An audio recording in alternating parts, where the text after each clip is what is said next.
Hey guys, welcome back to another video. It's Thursday, so it's time for another freight market update to see how the market has changed week over week. As always, we're going to look at the general overview, what's happening with volumes, what's happening with rejections, how are diesel prices behaving themselves, and what's happening with capacity in terms of how many folks are coming in versus going out. And then we're going to take a deep dive into the spot market, specifically for dry vans, reefers, and flatbeds to see what's happening there. And as always, at the end of this video, we're going to look at data versus experience because the first half of this week was comparable to when COVID just hit, when there were absolutely no loads. And the second half of the week was comparable to 2021, where there were so many loads and brokers could not get them covered. So let's get into it. Ready? Let's go.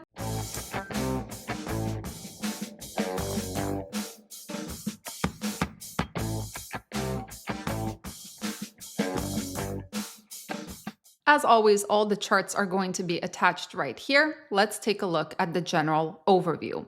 In terms of volume in the general market, that increased by 2.27% week over week. Rejections, however, decreased by 1.27% week over week and are currently at 5.45%. Now, in terms of the spot market, unfortunately, this is data from last week, but still it gives us an idea. On the spot market, the volume fell by almost 11% week over week, which is something that I definitely felt last week. Spot rates also decreased by about 8 cents per mile on average, including all equipment types. And currently the average is $2.34. All right, let's take a look at what's happening with diesel prices, and we're going to be looking at this map right here. This is a map that shows price at the pump. Excuse my phone, it is blowing up. So in terms of price at the pump, this is the price you see when you get to the refueling station. This is the price that is posted. The cheapest ones are Texas, Oklahoma, Louisiana, Mississippi, and Missouri, which are all between $3.10 to $3.20 per gallon. And this is an average, of course. The most expensive, doesn't change, is the Northeast as well as the West Coast, specifically Washington and California, which are both over $4 per gallon. Now, if we take a look at this map shows us less IFTA price. So if you take away the IFTA taxes, what is the raw price of diesel? Illinois is by far the best. It has been for 3 weeks now. It's between $2.70 and $2.80 per gallon. This is the raw price, right? And the most expensive are still Washington and California, which are both over $4 per gallon. But I have to mention that Oregon does not have that tax. It's at 0. So whatever the price at the pump is what is the less IFTA price. I hope I did not confuse you guys. Speaking of diesel prices, let's take a look at what's happening in general. Unfortunately, diesel prices did have a tiny minuscule increase week over week. As you can see, last week it was 3.541. Now it's 3.542. But month over month, diesel prices are down by 3.6 cents, and year over year, they're down by 39 cents. All right, now in terms of capacity, or more accurately, the number of MCs, right? How many came in, how many went out, what is the net? So the white line here, I tried to get it as close to 0 as possible, but the white line represents no change in the number of MCs. As you can see, from around February 21st is when we started seeing a net increase in carriers. There were always more carriers that came in to the industry than left. Although since about April 11th, we see that that net increase has been going down. You can see the line is going lower. However, it's still an increase. And last week, it was an increase by 69 carriers net. Now, does that mean that capacity is increasing? It's a big question mark, right? Because getting an MC number does not guarantee, first of all, that you are going to activate that MC number with insurance. Second of all, it doesn't guarantee that you are a dispatchable truck, especially considering the fact that brokers, they are very careful about using new authorities. But yeah, in terms of sentiment, you can see that more people are coming in than leaving. Now let's talk about the spot market, starting with dry vans. So again, this is data ending on May 9th, so last week. And last week, dry vans saw a decrease in rates week over week by about 4 cents per mile, bringing them to $1.76 per mile on average. Year over year, the rates are 3% lower than this time last year.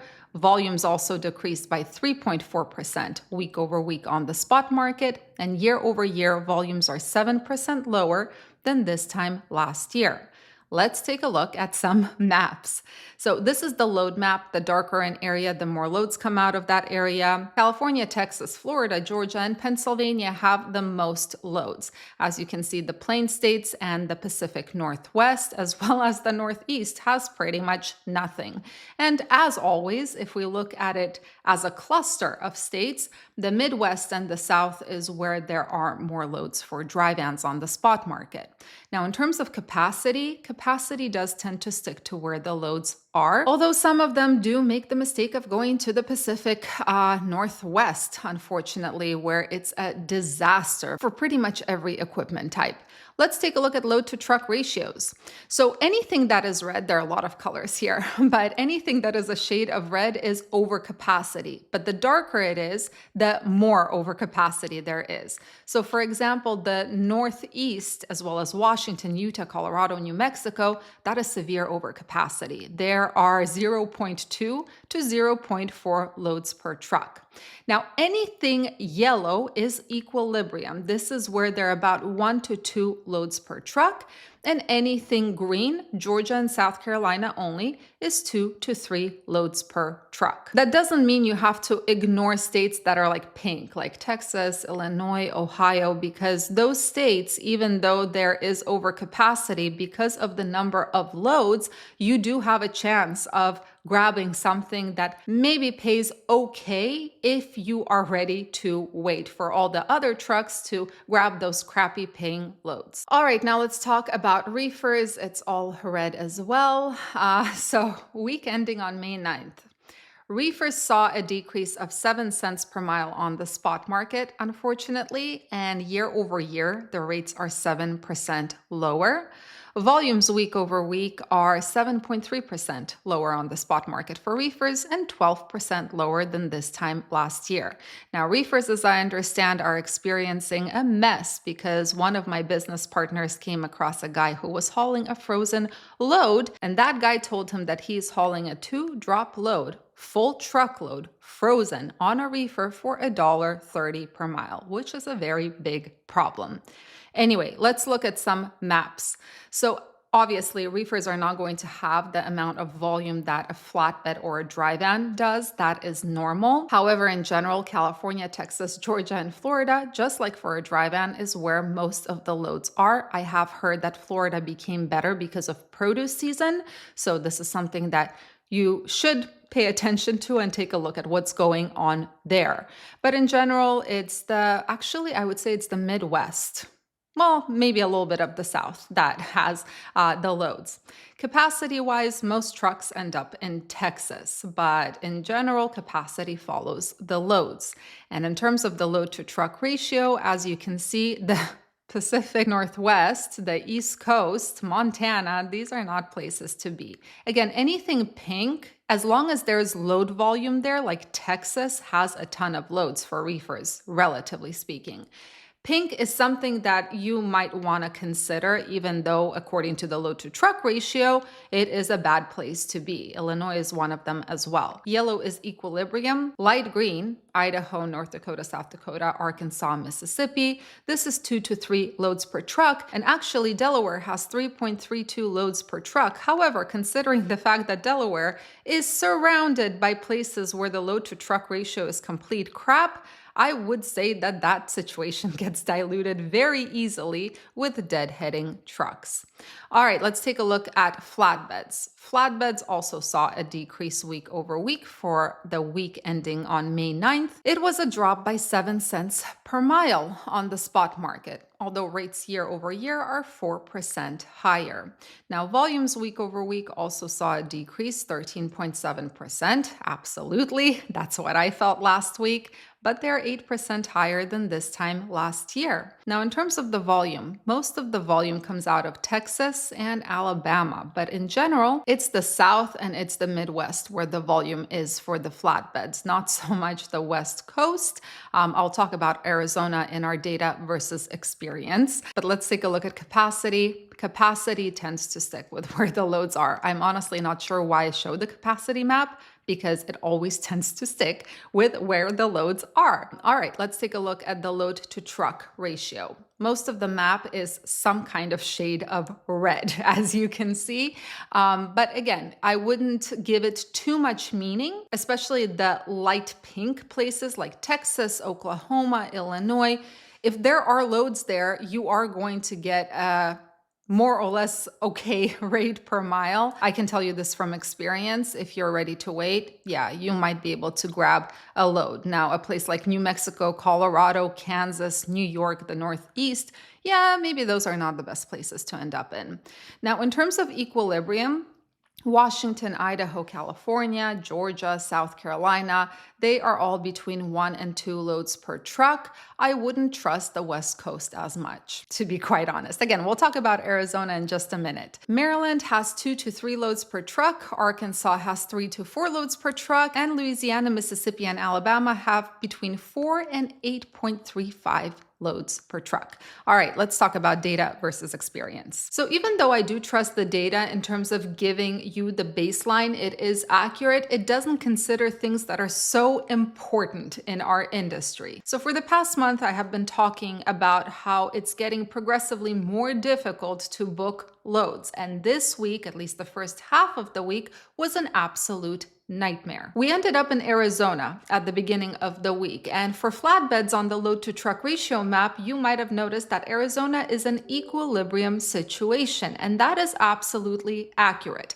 What the data doesn't show you is where those loads go. There are enough loads there, but where do those loads go? They go to places like Oregon, Washington, Idaho, Wyoming, Colorado, basically places that we as a company no longer go to. So getting out of Arizona was an absolute disaster. But then when you end up in a place that historically has more loads like Texas or Arkansas or Oklahoma, sometimes you realize that it's a shitstorm for brokers who cannot get their loads moved. I had one broker who completely lost his shit with me. Basically, he sent me an emails 2 minutes before he called me. But between the time he sent me an email and the time that he called me, I had a bunch of other calls coming in and I was on the phone with a different broker. Finally, I called that broker back because I missed his call. I was on the phone and he completely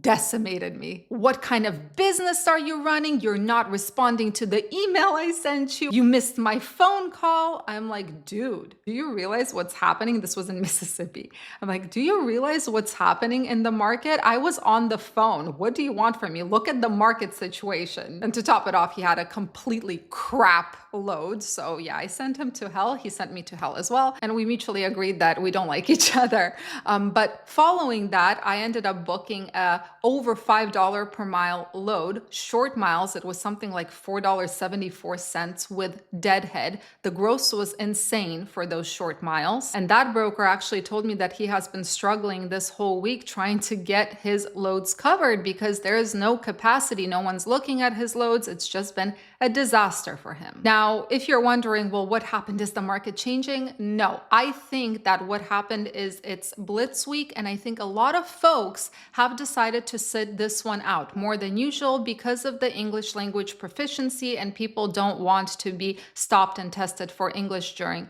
Blitz week. So I do believe there is just more capacity that temporarily exited. From what I hear, a lot of people are planning to get back into working in this market starting tomorrow because today is the last day of Blitz week, so capacity should increase. But yeah, because of this Blitz week, I think what's happening is the areas that historically have more loads are really feeling that capacity squeeze. What about you guys? What have you been experiencing this week? Has it been better for you? Has it been more of the same business as usual? I'm really curious to hear. Anyway, guys, thank you so much for joining and watching today. I hope you have a fantastic rest of your week. Stay safe, stay healthy, and keep learning. See you in the next video.